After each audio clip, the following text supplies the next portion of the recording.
আমি তো ফরা টরা নসে কিছু। কি অবস্থা? আসসালামু আলাইকুম। ওয়ালাইকুম আসসালাম, কেমন আছো? আলহামদুলিল্লাহ, ভালো আছি। কি করতেছ আজকে?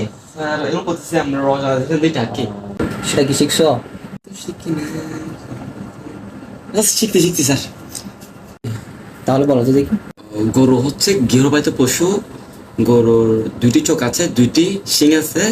এরপর হচ্ছে আপনার চারটি চারটি হাত আছে, না সরি স্যার, চারটি পা আছে এবং চারটি লেজ আছে। গরুর কয়টা লেজ? সরি স্যার, ওই গরুর হতে চারটি লেজ, মানে একটি লেজ আছে, সরি বুঝছেন, একটি লেজ আছে। স্যার কুরবানি চলে আসছে, কুরবানি কি করবেন ভাবছেন?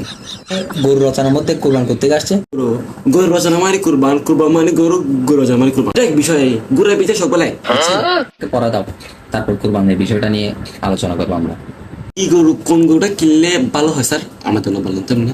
তুমি কি আদৌ গরু রচনাটা কি শিখছো? আসলে কি বলবো স্যার, আমি তো গরু রচনা পড়তে নিলেই স্যার আমার কুরবানের কথা মনে পড়ে। এরপর আমার মানে আর পড়া হয়নি স্যার, মানে কখন কুরবান হবে শুধু সেটা নিয়ে আসে আমি। কদিনর তুই পালা করে শিখিয়ে ন দরকার। তুই তো কোরবান লে আসো আর এখন তোর কেষ্ট না ফাতে যা